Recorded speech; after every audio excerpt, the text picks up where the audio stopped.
Pokémon has introduced a lot of really cool ideas and features into its games in its almost 25 years of being around. So many different concepts have been explored, and with the things that we're seeing in Gen 8, like regional variant evolutions, regional forms of legendary Pokémon, and even brand new legendary Pokémon that are related to others, like the new Regis, it really feels like at this point that anything can happen. That's why today I wanted to discuss 5 new Pokémon features, mechanics, ideas, whatever, that I really want to see happen. I spent a good amount of time thinking of creative ideas for this that are more original than your standard suggestions here, but are still realistic enough to where they could legitimately happen at some point in the future, at least in my opinion anyway. So with that said, let's go ahead and get right into it.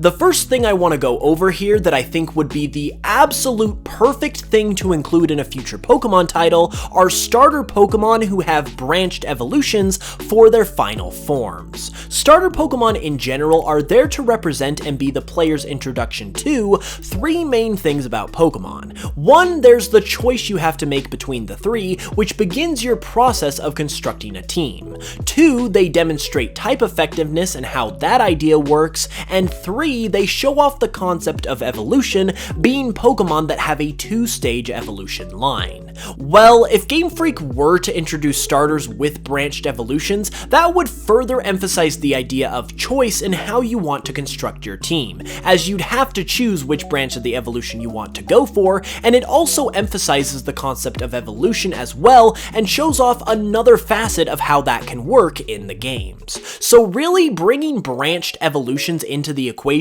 would really just strengthen the idea of what starters are all about, not to mention that it would give us more starter Pokemon in the final forms, which is never going to be a bad thing. It also just seems like the perfect type of thing to freshen up the experience of the games themselves. It takes that tried and true concept of starter Pokemon and tweaks it just enough to change things up in a fun way, but not enough to where you're messing with the Pokemon formula or anything. You might say that this would give these starters an unfair advantage over the others if it were to happen, but some starters already have advantages over others with things like Mega Evolution for instance, and it could also be one of those things that Game Freak likes to do, where it's sort of a one-time thing that gives you incentive to go back and replay the games they feature in later on. I think it would be an unbelievably fun and awesome thing to do, so here's hoping we see something like it in the future. This next one would be more of a plot device than anything, but again would be another great way to shake things up without changing too much, and that's making the regional professor the leader of the evil team and the main villain of the game.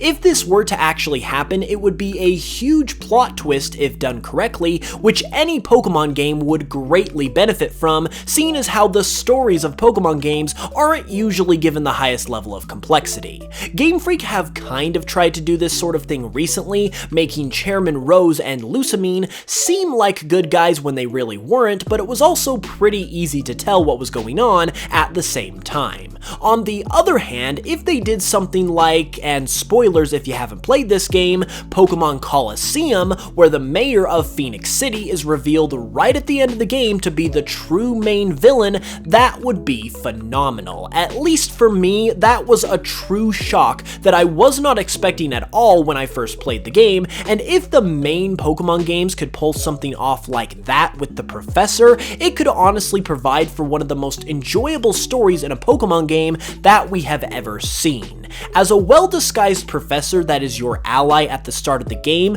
the story could revolve around trying to capture the leader of the evil team, who despite constantly causing trouble and havoc for the region, is extremely elusive, creating a mystery that lingers with you all throughout the game until it is revealed in stunning fashion at the end that you knew who the leader was all along. I really hope something like this happens someday because obviously it would be fantastic, and I don't necessarily think it's out of the realm of possibility either, so hopefully one day it'll come to fruition. Coming to one that I've been advocating for years now is the idea of being able to challenge gyms in any order that you want, and as an addition to that idea, having more than 8 gym leaders available with you being able to choose which 8 you want to defeat. While still keeping the core gym system in place, this would do wonders for the gameplay of the games in my opinion. Being able to challenge gyms in the order you want, and being able to challenge which gyms you want, would allow you to customize your experience massively, and would really make it feel like you're on your own adventure. It would also allow you to freely explore the entire region right from the start of the game as well, since you need access to all of the gyms, which would also make for an incredible experience considering you wouldn't be bound by imaginary borders or any sense of linearity. I also seriously love the idea of having more than 8 gyms in the game, because regions having more than 8 gyms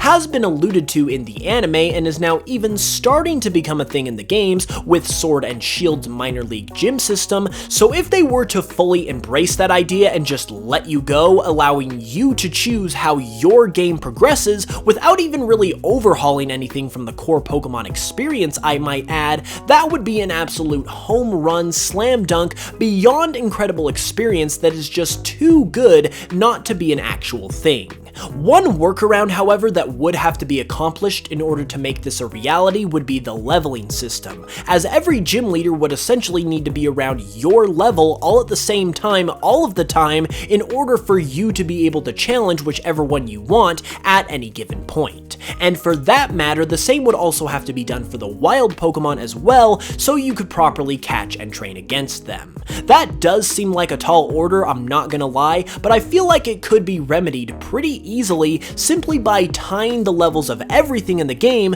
to the number of gym badges you have. So for instance, if you don't have any gym badges, wild Pokemon levels would be capped at say 7, trainers at level 12, and gym leaders at level 15. Then if you have 2 gym badges, regardless of which ones they are, wild Pokemon would be capped at level 15, trainers at level 25, and gym leaders at level 30. Meanwhile, characters like the Evil Team would pop up regardless of where you were after certain checkpoints. So for instance, once you have 1 gym badge, they pop up. Once you have 3 gym badges, they pop up again, and so on, so their levels could be set regardless of where you go or what you do, but where you wouldn't affect their progression either. I'm no game developer, but I really don't think a system like this would be that hard to implement, and the amount of freedom and customization of your own personal experience would easily make it worth it, all while still having it feel like a Pokemon game that you're used to. I truly believe that this would be the type of thing that would bring a Pokemon game to Breath of the Wild status in terms of its quality and impact, and in my opinion, it needs to happen at some point.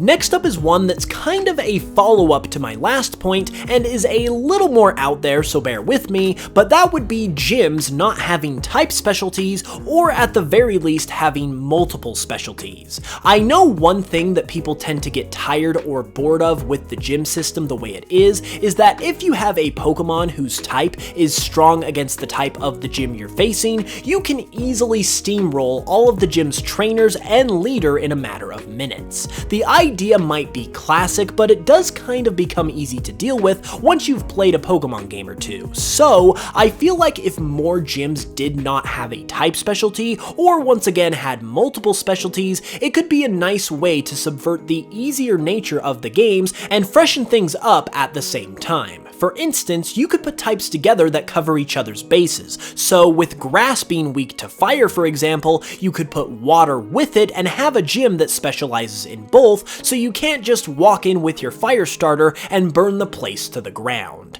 It wouldn't make things extremely difficult or anything, but would give just enough resistance to provide some kind of challenge. And then, combining those two ideas, you could have the last gym leader or two, if you were working in a sequential system like we're used to, have no type specialty and have a variety of types on their teams, which would really give you a test before you made your way to the Elite Four. before. I don't know if I see this one happening, to be honest with you, but changing up how the types work in gyms in some way, I do feel like is on the list of things that needs to either evolve or change in some way in order to try and improve. It's an iconic system and no one's really going to complain too much if it stays the way it is, but if it made some tweaks to how it operates, I really feel like it could heavily benefit from it.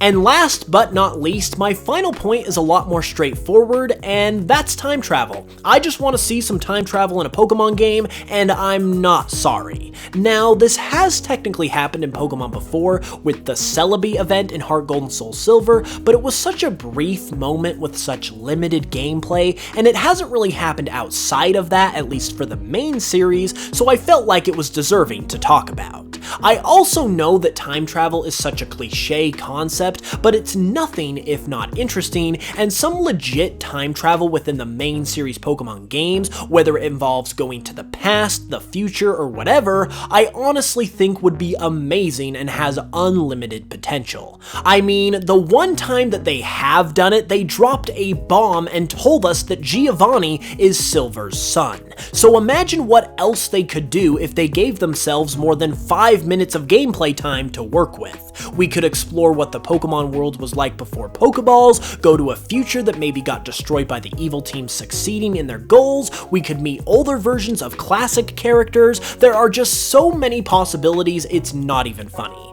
Because it is so played out though, I'm not sure if Game Freak would ever really go for it, but it is such a widespread mainstream concept at the same time that I don't think you can ever really discount the possibility either. And I do feel like it would be amazing if we ever actually saw it in a future main series Pokemon title. Thank you guys so much for watching this video. If you enjoyed it, please leave a like because it really helps out, and subscribe if you're new for more Pokemon content all the time. Also, be sure to let me know what you think of all of these ideas in the comments below, and if you'd like to see them in a Pokemon game yourself. If you'd like to support the channel further, you can check out my Pokemon remixes on Spotify, and give my Pokemon Cardinal project a watch if you haven't yet, both of which are very much appreciated. With that said, I'll be back on Saturday with another video, so hit that notification bell so you can know as soon as it goes live, and until then, I hope you know I love you guys, and I will smell you guys later.